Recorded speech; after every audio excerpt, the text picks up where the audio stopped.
فَأَنْجَيْنَاهُ وَالَّذِينَ مَعَهُ بِرَحْمَةٍ مِنَّا، تو ہم نے اسے اور اس کے ساتھ والوں کو جو ان کی اتباع کرنے والے تھے، جو مومن تھے، ان کے متعلق فرمایا کہ ہم نے انہیں نجات دی۔ فَأَنْجَيْنَاهُ وَالَّذِينَ مَعَهُ بِرَحْمَةٍ مِنَّا، تو ہم نے اسے اور اس کے ساتھ والوں کو اپنی ایک بڑی رحمت فرما کر نجات دی۔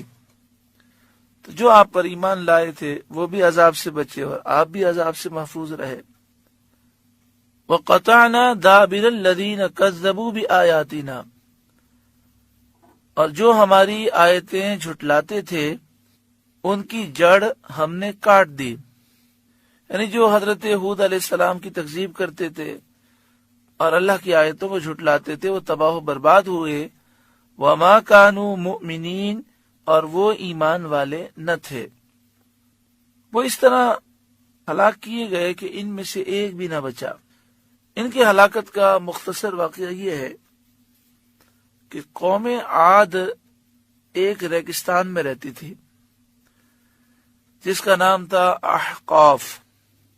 قوم عاد احقاف میں رہتی تھی جو عمان اور حضرموت کے درمیان یمن کے علاقے میں ایک ریگستان ہے، یعنی یمن کا علاقہ ہے، عمان اور حضرموت کے درمیان احقاف ایک ریگستان ہے، وہاں پر قوم عاد رہتی تھی۔ انہوں نے زمین کو ظلم سے اور گناہ سے بھر دیا تھا، بڑے طاقتور تھے، بڑے لمبے چوڑے تھے، دنیا کی قوموں کو اپنی جفاکاریوں سے اپنے زور قوت کے زوم میں پامال کر ڈالا تھا، قتل و غارت گری یہ کیا کرتے تھے۔ یہ لوگ بت پرست تھے، ان کے کئی بت تھے، ان میں سے 3 کے نام بڑے مشہور ہیں۔ ایک بت کا انہوں نے نام صدا رکھا تھا، دوسرے کا نام سمود اور تیسرے کا نام حبا۔ اللہ تعالی نے ان میں حضرت ہود علیہ السلام کو بھیجا، آپ نے انہیں توحید کا حکم دیا، شرک اور بت پرستی اور ظلم و جفاکاری سے آپ نے منع کیا۔ اس پر ان لوگوں نے انکار کر دیا، آپ کو جھٹلانے لگے اور کہنے لگے ہم سے زیادہ طاقتور کون ہے۔ چند آدمی ان میں سے حضرت ہود علیہ السلام پر ایمان لائے، وہ تھوڑے تھے۔ جو ایمان لائے وہ اپنا ایمان چھپائے رہتے تھے۔ ان مومنین میں سے ایک شخص کا نام تھا مرثد بن سعد، یہ اپنا ایمان چھپا کر رکھتا تھا۔ جب قوم نے سرکشی کی اور اپنے نبی حضرت ہود علیہ السلام کی تکذیب کی اور زمین میں فساد کیا اور ظلم میں یہ بہت آگے بڑھ گئے اور بڑی مضبوط عمارتیں انہوں نے بنائی، معلوم ہوتا تھا کہ انہیں گمان ہے کہ وہ دنیا میں ہمیشہ ہی رہیں گے۔ جب ان کی نوبت یہاں تک پہنچی تو اللہ تعالیٰ نے بارش روک دی، 3 سال بارش نہ ہوئی۔ اب وہ بہت مصیبت میں مبتلا ہوئے۔ اس زمانے میں دستور یہ تھا کہ جب کوئی بلا یا مصیبت نازل ہوتی تھی تو لوگ بیت اللہ شریف میں حاضر ہو کر اللہ تعالی سے اس کو دور کرنے کی دعا کرتے تھے۔ اسی لیے ان لوگوں نے ایک وفد بیت اللہ کو روانہ کیا۔ اس وفد میں مرثد بن سعد بھی تھے۔ مرثد بن سعد تو مومن تھے لیکن اپنا ایمان چھپائے ہوئے تھے تو ان کے ساتھ گئے۔ اس زمانے میں مکہ مکرمہ میں عمالیق کی سکونت تھی، یہ قبیلہ وہاں رہتا تھا۔ ان لوگوں کا جو سردار تھا اس کا نام تھا معاویہ بن بکر۔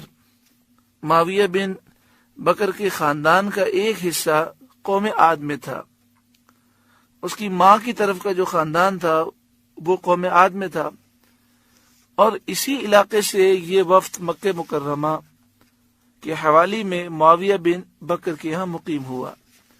یعنی خلاصہ یہ ہوا کہ معاویہ بن بکر مکہ شریف میں عمالیق کا سردار تھا، اور اس کی ماں کی طرف کا جو خاندان تھا وہ قوم عاد میں تھا۔ تو اس کی ماں کی طرف کا جو خاندان جہاں رہتا تھا وہیں سے ایک وفد آیا تھا، تو اس نے اس وفد کی مہمان نوازی کی۔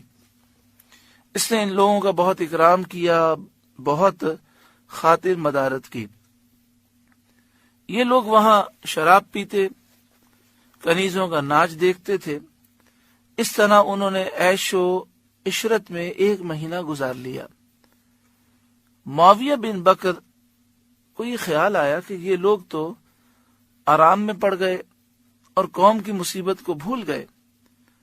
جو وہاں گرفتار بلا ہے، یہ تو یہاں دعا کرنے آئے تھے اور یہ کن چکروں میں پڑ گئے۔ مگر معاویہ بن بکر کو یہ خیال بھی تھا کہ اگر وہ ان لوگوں سے کچھ کہے گا تو شاید یہ خیال کریں گے کہ اب اس کو میزبانی گراں گزرنے لگی ہے، یعنی وہ یہ سمجھیں گے کہ یہ مہمان نوازی کر کے تھک گیا اور ہمیں یہاں سے بھگانا چاہتا ہے۔ اس لیے اس نے ایک گانے والی کنیز کو ایسے اشعار سکھا دیے جن میں قوم عاد کی بدحالی کا ذکر تھا، اس بات کا ذکر تھا کہ 3 سال گزر گئے، بارش نہیں ہوئی، بھوکے ہم مر رہے ہیں، ان کی حاجت کا تذکرہ تھا۔ جب کنیز نے وہ نظم گائی تو ان لوگوں کو یاد آیا کہ ہم اس قوم کی مصیبت کی فریاد کرنے کے لیے مکہ مکرمہ بھیجے گئے تھے۔ اب انہیں خیال ہوا کہ حرم شریف میں داخل ہو کر قوم کے لیے بارش برسنے کی دعا کریں۔ اس وقت مرثد بن سعد نے اپنے ایمان کا اظہار کیا اور انہوں نے کہا کہ اللہ کی قسم تمہاری دعا سے پانی نہ برسے گا، لیکن اگر تم اپنے نبی کی اطاعت کرو گے، اللہ تعالی سے توبہ کرو گے تو بارش ہوگی۔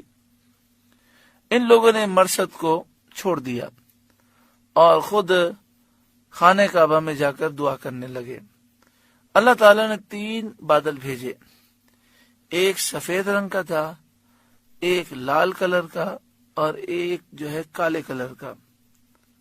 آسمان سے ندا ہوئی، اے قیل، اس وفد میں ایک شخص کا نام تھا قیل، اے قیل اپنے اور اپنی قوم کے لیے ان میں سے ایک بادل اختیار کر۔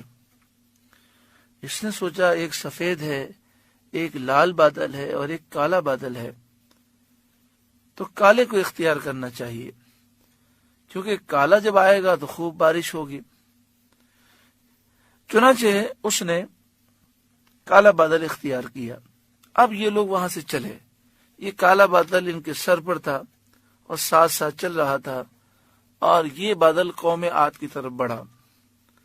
وہ لوگ اس کو دیکھ کر بہت خوش ہوئے، مگر اس سے ایک ہوا چلی، اور ہوا اس شدت کی تھی، آندھی ایسی چلی کہ جو اونٹوں اور آدمیوں کو اڑا اڑا کر کہیں سے کہیں لے جاتی تھی۔ یہ دیکھ کر وہ لوگ اپنے گھروں میں داخل ہوئے اور اپنے دروازے انہوں نے بند کر لیے، مگر ہوا کی تیزی سے بچ نہ سکے۔ اس نے دروازے بھی اکھیڑ دیے اور ان لوگوں کو بھی ہلاک کر دیا۔ یہ ہوا سرکل میں، دائرے میں چلتی تھی۔ انداز یہ تھا کہ نیچے سے لوگوں کو اٹھاتی، آسمان کی بلندی پہ لے جاتی اور اوپر سے زمین پر پٹکتے، اور اس ہوا کے اندر ایسی تاثیر تھی کہ یہ ایسے ہلاک ہوئے کہ یہ اور ان کی ساری چیزیں گل سڑ گئیں، کہ اس کے بعد اگر کوئی دیکھتا تو اسے یہ محسوس ہوتا کہ صدیاں گزر گئیں، یہاں کوئی قوم رہتی تھی۔ جیسے لوہا کئی صدیوں کے بعد گل سڑ جاتا ہے، اس طرح ہر چیز اس ہوا کی وجہ سے گل سڑ گئی۔ قدرت الہی سے کالے پرندے نمودار ہوئے، جنہوں نے ان کی لاشوں کو اٹھا کر سمندر میں پھینک دیا۔ حضرت ہود علیہ السلام مومنین کو لے کر قوم سے جدا ہو گئے تھے، اس لیے وہ سلامت رہے۔ قوم کے ہلاک ہونے کے بعد ایمانداروں کو ساتھ لے کر مکہ مکرمہ تشریف لائے اور آخر عمر شریف تک وہیں اللہ تعالیٰ کی عبادت کرتے رہے حضرت ہود علیہ السلام۔ اسی طرح تفسیروں میں یہ بھی ہے کہ جب آندھی چلنے لگی تو اس سے پہلے آپ نے حضرت ہود علیہ السلام نے سارے مومنین کو اپنے پاس جمع کیا اور ایک دائرہ زمین پر کھینچ دیا۔ تو یہ آندھی کافروں کے لیے بہت بڑا عذاب تھی، لیکن اس دائرے میں داخل ہوتی تو وہ ہوا نرم ہو جاتی۔ اللہ تبارک و تعالی ہمیں عبرت عطا فرمائے، سچی پکی توبہ نصیب فرمائے۔